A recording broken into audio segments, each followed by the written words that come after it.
Warning: this interview contains major spoilers. If you have not seen Scream 6, proceed with caution.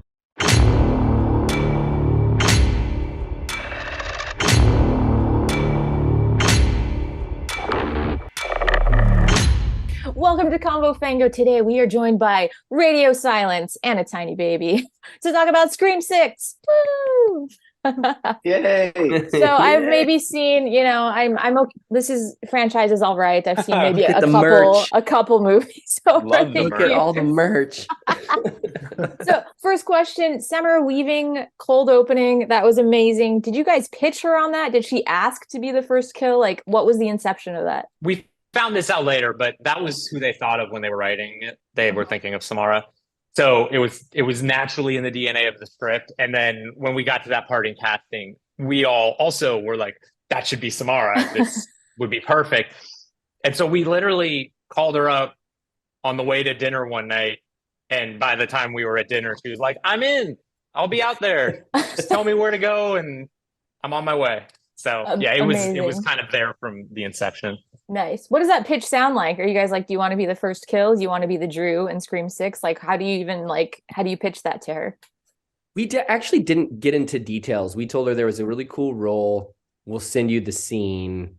And because we wanted her to be as surprised by it as we were when we read it. We think that's ultimately like the script is the sort of best pitch for what that character is and then goes through.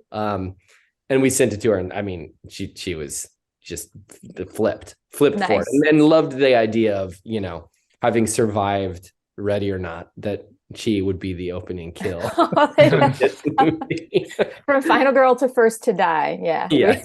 What a cycle. That cold opening was something like that is really hard to pull off, especially I think this deep in a franchise. It's hard to pull one over on the majority of the audience. And I feel like I was like, okay, where are we going with this? And do I like this? How do I feel about this? So what was that like, kind of like setting that up? And how did you feel about that? Kind of like, here we have the killer reveal at the beginning. We're flipping everything upside down on its head, but then not really. I mean, I think we loved it in the script. Like, we read the script and we had hopefully the reaction a majority of audiences who like it are having, where they go, oh, wow, I don't know what's happening. I'm into that.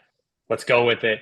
But I will say during the edit, we kept asking ourselves, like, are we asking too much? Like, are we fucking this up? Because it's so jarring. And at a certain point, you've watched it 100,000 times and you start to get desensitized to it. And I think we kept kind of gut checking each other and making sure that it was really working. Because until it's in front of fresh eyes, it does become hard because it's such a twist. And we're like, are people going to get mad that Samara did this movie for under 5 minutes? Because we personally are a little bit like, oh man, she should be in the whole movie. Yeah. But it's something we constantly check. And then once we got it in front of an audience and we saw the reaction, we were like, oh, good. This is working. Like, people are on board. I feel like, though, you're part of what's so fun about the opening is that it's very aware of expectation, right? That there are like certain kind of like key things that you anticipate the opening doing. And the script was really aware of those things. We remember that moment where, Ghostface the slash at Laura and that it doesn't cut to the title. And in the script, it was written, but we don't cut to the title card. And it was like, right. Like the movie is so aware of the formula that it's doing the thing, but also is fully gonna be twisting it inside of itself. And we just loved that. Amazing. So it kind of, it sets you up that way. And it's like, we're fucking with the formula and they're like, oh God, like what? Oh dear, clutching the pearls. Right. And then it flips into like the main story and we have like such the formula, but in a good way. I mean this in a complimentary way. It's like Scream 2 is kind of the template for your Scream 2, which I thought was a really cool thing because you like completely fuck up the formula in the beginning and then you're like, just kidding, we actually have this like kind of like welcome back. Yeah. Everybody relax, be cool, this is fine. But I will say, when I saw Samara, when I saw her announced for the cast, I was so stoked. And then I saw her in the opening. I was like, God damn it. These motherfuckers. Jesus. Yeah. But then I was like, But but I are think they fucking with that's me? part of what that awareness is. Like that was Yes. part of the expectation was like, and I think one of the things we loved about casting her was, and then casting Tony and making that first phone call feel like a rom-com, like a first date, like a flirtation, and not like a call with Ghostface, is this feeling of, wait, maybe she's not going to die. Like maybe she's going to stumble onto Ghostface killing somebody else. And then what is the story? Like that was sort of also built in to how we designed that. The expectation of, oh, fuck, she's first character you see on camera. She's obviously going to die. And then, wait, maybe she's not going to die. Maybe it's someone else. And so just being aware of and always sort of playing with that was really fun. It was like a super fun exercise with this one. So you guys like fucking with people, because that's entirely what that whole opening segment was. We like eliciting a response. Okay. Listen, that's just a more eloquent way of saying we like fucking with people. Fair. Man. The return of Kirby, like, was that something that was in it from the very, very beginning? Did that come about in like the genesis of like different iterations of the script? No, I mean she's been in this since the very first draft of the script, and it was like something that we toyed around with on 5, but we just couldn't find the right way to do Kirby justice on a return. So we wanted to get in the Easter egg in 5, and we talked to Hayden about it. And after the first conversation with Hayden, she's like, "Yeah, I'll come back in a heartbeat. Like, you just let us know, and I'll be there." And then what Guy and Jamie did with the script with her character, I think. I mean, just thematically on point. I think like everyone is dealing with like past trauma, and some are dealing with it more recently. And Kirby's had some time to process it and really be away from it for about 10 years now. So I think what Hayden brought to the role, and to see her take this authoritative view, with her character, I thought that was like really fascinating. To see Hayden be able to do that, and to have Kirby move on with her life in that way, I think was really, really special. But again, it was just a pleasure working with Hayden, and really seeing Kirby back in the Scream franchise is just like a dream come true. Absolutely. It was so exciting to have Kirby back, and then such in like a badass way too. Like yeah, exactly. No, like as a boss. I mean, Kirby is a boss, like she always has been, but like this is like a new level, right? When the Gail, I have a gun line, she's like she is now the hunter of the people that are tormenting her. And I think that's just a really nice way to move forward with her life, and really to take on a proactive approach to stopping these like horrible things that are plaguing all of our characters. Yes. And then we also get these really fun exchanges, because I mean, Kirby is essentially frozen in Gail's mind as a teenager, but also ours as well. Like, we're like, we don't, is she dead? Is she not dead? There's been fan theories. Like, we never actually saw her completely, like, actually confirmed dead. So that at some point she could come back. And then she does come back, but it's like, oh shit, you're an FBI agent. And Gail's like, how? She's a child. Like, that whole, like, we also love that Guy and Jamie, they also did kill her. Like, I think that the fun of like, I died for 4 minutes is, the fans who thought she was dead also are right. Like, she technically did die. Nobody was wrong. Like, everyone gets to be right here. Yeah, totally. Everyone calm down. Yeah. Everyone's right. No, God damn it, I said she was dead. Well, yes, she was for 4 minutes, but now she's back. So, also, you guys got to do the version that has more ghost faces than ever before. We have 5 ghost faces. Wait, do you do the ghost face count? Because we've been having this internal debate. Internal debate? Yeah. How many do you have? 5? We have 5, right? We've got the 2 in the beginning, and then we've got the family trio. And then what about Melissa, Sam? Does that count? I don't count that. Well, what are the criteria? That's the fun debate. He kills in the costume. Okay, you guys were like, ask us, bring it. No, ask we us. don't know. Well, we've been debating it as well. We don't have a solid answer on it. We're just kind of Okay, so it's for my logic for this is Sam is being hunted, right? She puts it on. She has like the Ghostface DNA, but she's doing it as like in defense. She's not running offense on this.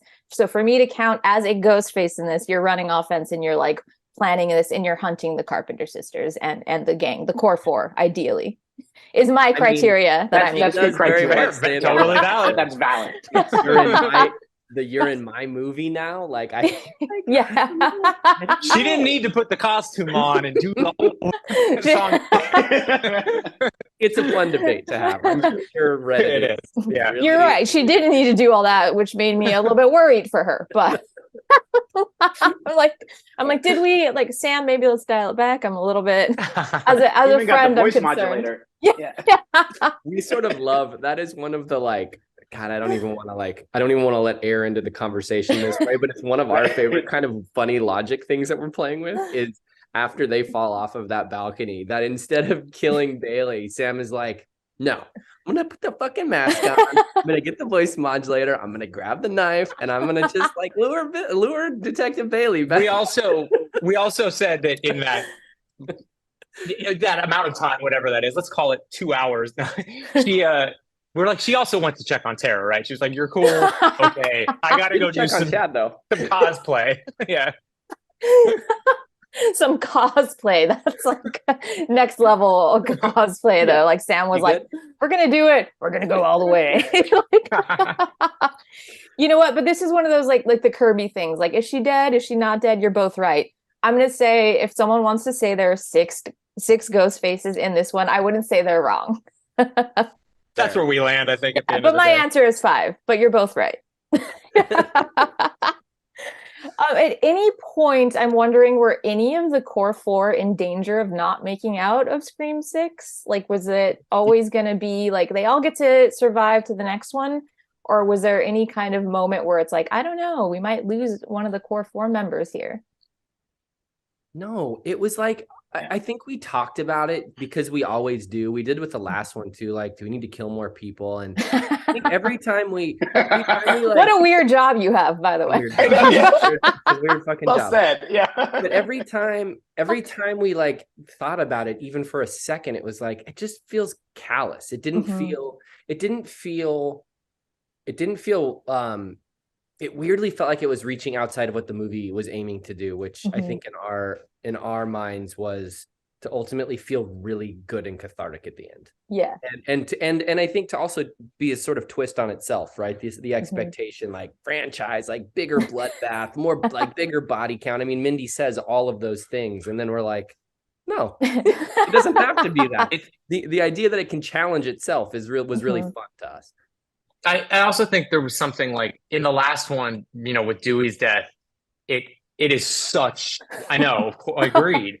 It's so hard, and it's supposed to be hard. And then the movie has to deal with that for the next, 15, 20 minutes in a very like real way. We need to slow the movie down. Everybody needs to handle this.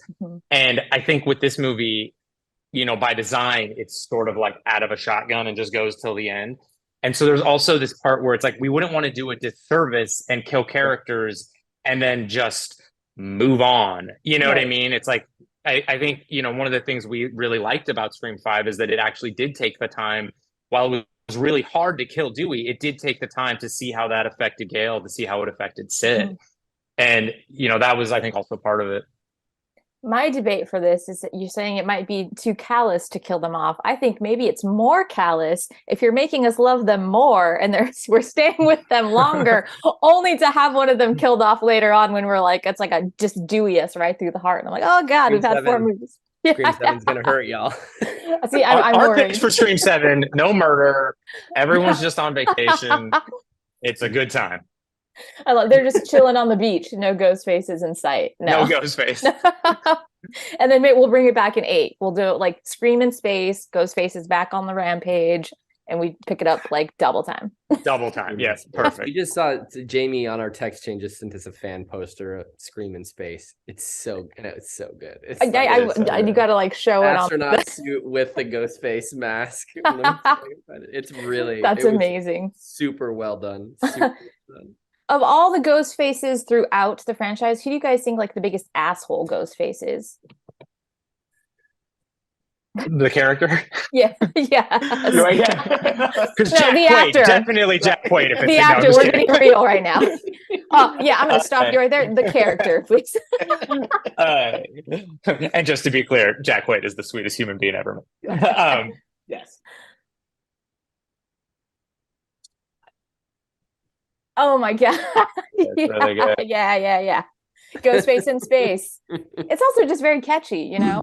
Ghostface in space. Like, Yeah, the rhyme makes it like you have to do it. Yeah, you're kind of locked in at this point. Is what I'm saying. All right. Asshole Ghostface. I feel like every answer is going to be controversial, but can I just throw out two for kind of discussion? Because I kind of immediately go to Jill and Stu because they're doing it for bullshit vanity reasons, not primal, not revenge. Yeah. And there's something really, really gross about that. I was gonna say Mickey just because he's like psychotic. Oh, he's Jack and Amber. He's just a sociopath. Right. Like Mickey's- loves killing Mickey's- people. Those are great answers. Okay. All right. I still think Billy is mine.